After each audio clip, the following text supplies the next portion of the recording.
আরে এসব আবার কে কল দিল? ওমা, বাসার কাজের মেয়ে প্রিয়া ওর ভিডিও কল দিচ্ছে। ম্যাডাম ম্যাডাম একদম চুপ, একটু কথাও বলবেন না, আপনি শুধু দেখুন যে এখানে কি হয়। আচ্ছা ঠিক আছে। আচ্ছা ম্যাডাম ঠিক আছে। যাক, ভিডিওটা হ্যাড করে ওয়ালপেপারটা সেট করে দিছি। এখন ম্যাডাম দেখতে পাবে যে তার ছেলের বউ প্রত্যেকদিন এই ঘরের মধ্যে কি করে। আমি এখন যাই। কি রে, তুই ওর রুমে কি করতেছিস? না ম্যাডাম, ওই যে আমি আপনার বিছনা টিছনা ঠিক করতে আসছিলাম, এই ঠিক করতেছিলাম। বিছনা ঠিক করতেছিস? এই তোকে বলছি না যে তখন আমার রুমে ঢুকবি না, কতবার বলবো? আচ্ছা ম্যাডাম, আমার ভুল হয়ে গেছে, আর ঢুকবো না। আচ্ছা আচ্ছা শোন, কথাটা যাতে মনে থাকে, ঠিক আছে? আর যখন তখন না বলে আর রুমে আসবি না, ঠিক আছে? আমি যখন বলবো শুধু তখনই আসবি। আচ্ছা ম্যাডাম ঠিক আছে। আচ্ছা যা, গিয়ে কাজ কর। চলেই গেছে, বাসাটাও পুরো ফাঁকাই। এবার নয়নকে তাড়াতাড়ি একটা ফোন দিই।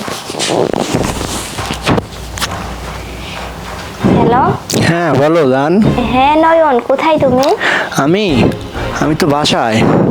আচ্ছা শোনো না বেবি, আমার বাসাটা না পুরো ফাঁকা, প্লিজ তুমি একটু তাড়াতাড়ি চলে আসো। কি বলতেছো? এখনই আসবো? তোমার শাশুড়ি আমার বাসায় নেই?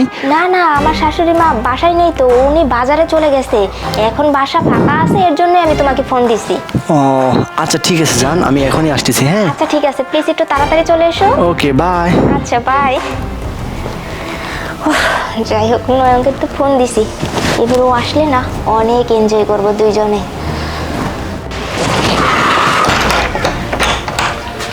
আরে নয়ন, তুমি চলে আসছো? হ্যাঁ আমি চলে আসছি। আরে তোমার জন্য সেই কখন থেকে ওয়েট করতেছি, কখন আসবা কখন আসবা। আরে বোঝো না, বাড়ি থেকে আসতে তো একটু দেরি হয়। আর মেন কথা হচ্ছে তোমার শাশুড়ি জান, ওই বুড়ি মহিলাকে দেখলে না আমার একদম বিরক্ত লাগে। আর এই বুড়ি কিন্তু অনেক চালাক, ও কিন্তু কখন না কখন তোমাকে আর আমাকে অনেক সন্দেহ করে, বুঝছো? আরে সমস্যা নেই, তুমি এত টেনশন করতেছো কেন? আমি আছি না। আর আজকে তোমার শাশুড়ি বাসায় নেই, উনি তো বাজারে গেছে, আর আসতে আসতে অনেক সময় লেগে যাবে। এর জন্যই তোমাকে ফোন দিছি। আচ্ছা শোনো না, তুমি কি করতেছো এখানে? এই ফালতু বাড়ি থাকার কোনো দরকার নেই, এই ফালতু মহিলার অত্যাচার করার সহ্য করার কোনো দরকার নেই। তুমি চলো, আমি আর তুমি চলে যাই, দূরে চলো যান। আরে যাবো তো, তোমার সব কথাই ঠিক আছে, কিন্তু বুঝতে পারতেছো না, আমার স্বামী তো বাইরে থাকে, আর ও তো টাকা পয়সা দিতেছে, আর কিছু টাকা জমাই, তারপর ওই টাকা পয়সা নিয়ে আমি আর তুমি একবারে চলে যাব, তারপর না দুজনে বিন্দাস করবো।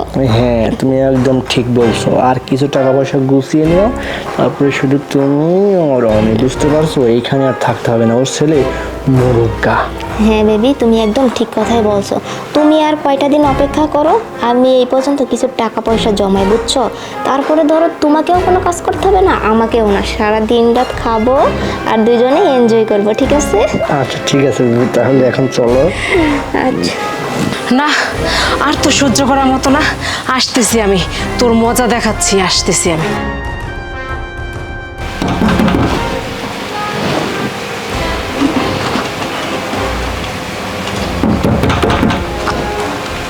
আরে নয়ন, এই সময় আবার কি আসলো? নাকি আমার শাশুড়ি চলে আসলো? নয়ন ওঠো, ওঠো তাড়াতাড়ি। আরে দরজার কে যেন টোকা মারতেছে, মনে হচ্ছে আমার শাশুড়ি চলে আসছে। আরে আন্দাজে শাশুড়ি করতে যাও, গিয়ে দেখে আসো, যাও। আচ্ছা দাঁড়াও।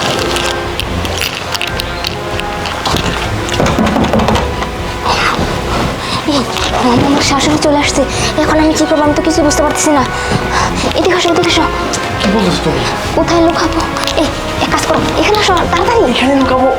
আরে তুমি বুঝতে পারতেছো না, আমার শাশুড়ি চলে আসছে, শাশুড়ি যদি তোমাকে এসে দেখে তাহলে তো আমার অবস্থা পুরো খারাপ হয়ে যাবে। প্লিজ বেবি, তুমি একটু তাড়াতাড়ি এখানে যাও। কি বলতেছো? যাও যাও, একদম চুপ, একটা কথা বলবো না কিন্তু।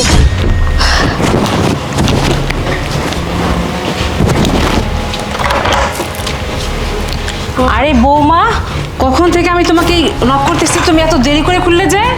না মা, আসলে কি হয়েছে, আমার না অনেক ঘুম পাইছিল, এর জন্যই তো মা। অনেক ঘুম পাইছিল মানে? তুমি তো এই সময় ঘুমাও না। না মা, ঘুমাই না ঠিক আছে, কিন্তু শরীরটা খুব ক্লান্ত লাগছিল, এর জন্যই তো ভাবলাম যে একটু বিশ্রাম নেই। কিন্তু তোমার চুল এরকম এলোমেলো হয়ে আছে, তারপর ছোট লিপস্টিকও হালকা হয়ে গেছে, আর তোমাকে এত নার্ভাস লাগতেছে কেন? না না মা, আসলে কি হয়েছে দেখেন, যে পরিমাণে গরম পড়ছে না, গরমে না আমি ঘেমে গেছি। আমি যে শুয়েছিলাম, মাথার চুল টুল এলো হয়ে তো থাকে এই শুয়ে থাকলে। হ্যাঁ, বাইরে আসলে অনেক গরম পড়ছে, আমার খুব টায়ার্ড লাগতেছে।